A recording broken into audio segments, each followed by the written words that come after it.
Dalam karya ogoh-ogoh ini mengambil judul Melik Durga yang memiliki ciri-ciri lidah poleng seperti bercak hitam. Banyak filosofi yang dituangkan dalam karya ogoh-ogoh ini seperti rupa bayi yang berwarna emas. Hal ini menggambarkan dalam setiap kelahiran seseorang yang dianugerahi melik sering dijuluki anak emas karena mereka mendapatkan anugerah yang tidak dimiliki oleh orang lain pada saat kelahirannya. Orang melik Durga biasanya kalau sudah menginjak umur 40 tahun akan disangka bisa nesti atau ngeleak karena dalam tubuhnya ada kekuatan negatif yang sewaktu-waktu bisa mendatangkan aura negatif.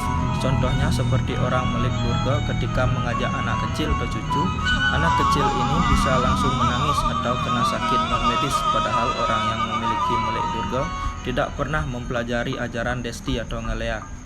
Semakin cepat seseorang mengetahuinya dirinya memelik, maka semakin bagus sehingga akan segera dibuatkan upacara penebusan untuk menghindari kemungkinan-kemungkinan buruk dari memelik.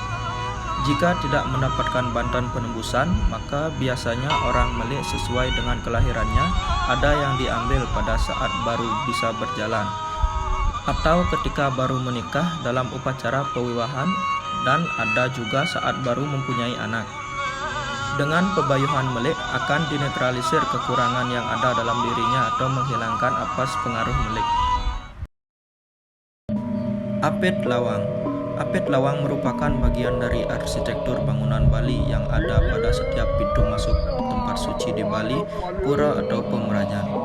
Apit Lawang adalah penjaga kori ataupun candi yang berupa pelinggih atau berupa patung raksasa atau bedogol sebagai stana dari Sang Mahakala di sebelah kanan, Sang Adikala di sebelah kiri, Sang Kala tepat di tengah-tengah. Apit Lawang biasanya berwujud patung berbadan besar dan berotot dengan lengan yang memegang senjata berupa gada dan rambut tebal menghiasi kepalanya.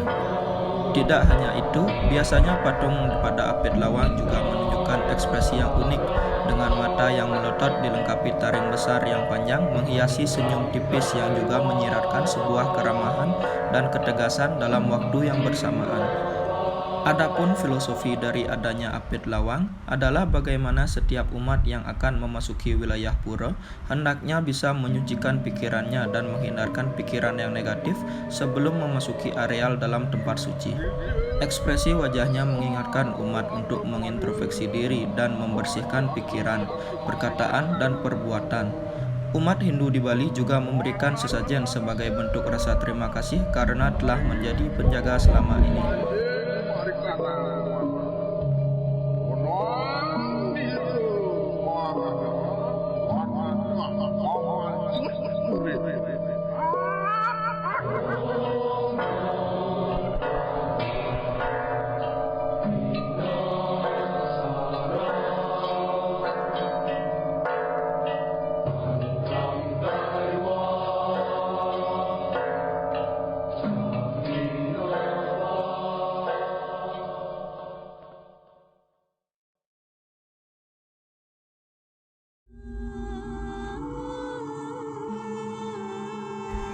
Kandapat Buta.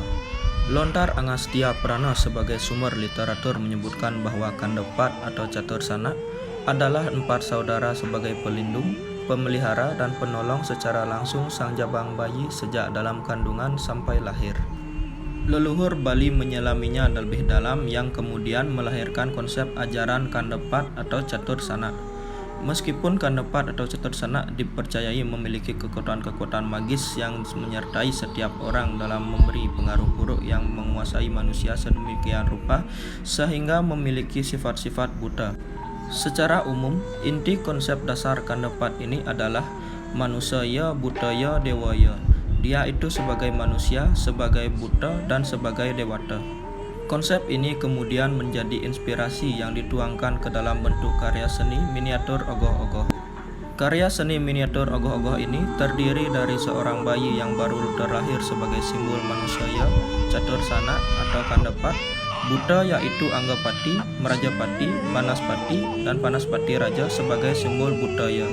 Linggih panca aksara Sang, Bang, Tang, Ang, Ing, dan aksara Swalalita yang dilengkapi pengangge sastra berupa Windu, Ardacandra, nada sebagai simbol Trimurti atau Dewaya, dihiasi dengan kayonan sebagai simbol garba sang ibu. Dalam kehidupan, apabila seorang manusia disesatkan oleh pengaruh kuat sifat keduniawian berupa tahta, harta, dan surga di dunia, maka kandapat atau cetersana akan mempengaruhi sifat seorang manusia menjadi kandapat buta.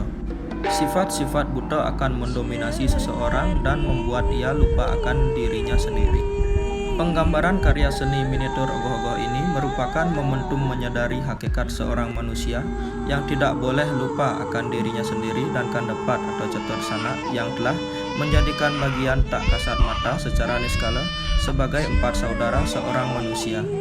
Semoga karya ini dapat memberikan suguhan yang beredukasi serta mengingatkan kita untuk tetap ingat atau eling seiring dengan ketulusan dan kemurnian jiwa untuk menjadi insan manusia.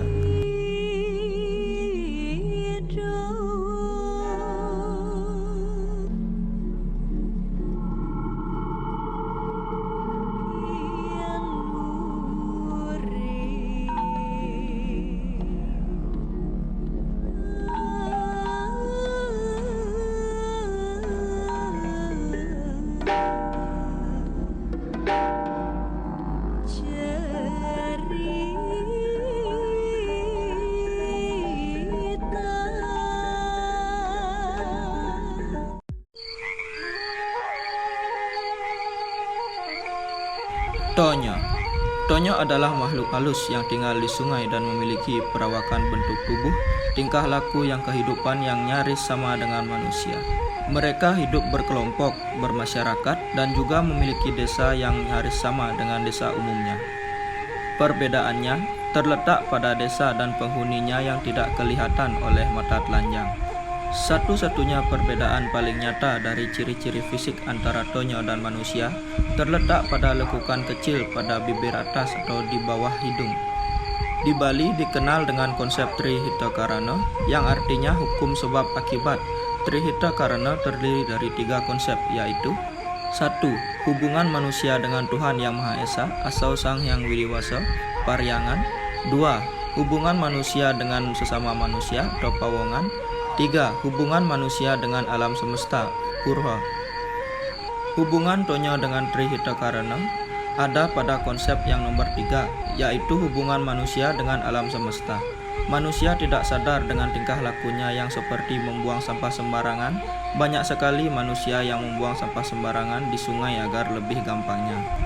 Dan kemudian sampah yang dibuang itu akan mengendap di sungai atau di sudut-sudut sungai, yaitu di wilayah yang dihuni oleh tonyo itu sendiri. Kalau dibiarkan terus-menerus seperti itu, rumah tonyo atau yang dihuni tonyo akan rusak. Kita manusia biasa tidak akan melihat itu rumah yang sangat bagus, tetapi kita merusaknya dengan cara membuang sampah di rumahnya. Tonyo itu akan marah kepada manusia yang akan mengakibatkan banjir dan merugikan manusia itu sendiri. Jadi untuk pelajaran bagi kita semua, jagalah lingkungan, jangan membuang sampah sembarangan. Buanglah sampah pada tempatnya, terutama sampah plastik yang tidak akan bisa hancur. Sang Hyang Taksu Legong. Diangkat kisah Raja Sukawati Dewa Made Kalia yang sudah memerintah Jero Gede Ketewel untuk membuat 9 buah tapal atau topeng yang akan ditarikan pada ritual di suatu desa yang diserang wabah penyakit. Jero Gede Ketewel kemudian mencari hari baik untuk memenuhi perintah raja agar memperoleh taksu. Dari 9 tapal atau topeng yang sudah dibuatnya, hanya 2 tapal atau topeng yang digunakan untuk ritual di desa tersebut, yaitu tapal berwarna putih dan emas. Berkat bantuan dari pakar seni tari, tabuh, dan gegendingan kemudian dibentuklah sebuah tarian, yaitu tari Sang Hyang Legong. Karena diperlukan 2 orang untuk menarikannya, maka dipilihlah 2 putri raja, yaitu Galuh Chandra Kirana dan Galuh Ajang untuk menarikan tarian tersebut. Sebelum tarian dimulai, kedua tapal atau topeng tersebut diberikan taksu agung. Kemudian kedua putri raja mulai menarikannya diiringi gamelan dan gegendingan sang yang guna memanggil roh Widyadari Kayangan untuk merasuki kedua penari. Tidak jauh dari tempat itu, Ratu Sakti Calonarang mulai melakukan siasat untuk merebut tapal atau topeng berwarna emas karena dipercayai memiliki kekuatan magis yang bisa membuat siapapun yang memakainya menjadi sakti mantraguna. Ratu Sakti Calonarang mengutus Bragala-Bragali untuk merebut tapal atau topeng emas tersebut. Mereka mulai mengacaukan ritual dan mengusir roh Widyadari yang merasuki penari itu dengan tujuan agar mereka dapat mengendalikan salah satu penari tari Sang Hyang Legong dan mengambil topeng atau tapal emas tersebut.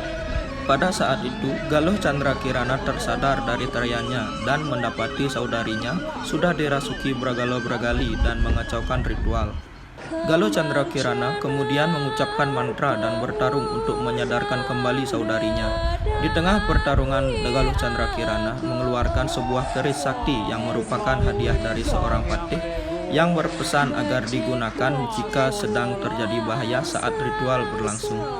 Pertarungan sengit pun terjadi dan Bragala-Bragali berhasil dilumpuhkan dan Galuh Chandra Kirana berhasil menyelamatkan saudarinya.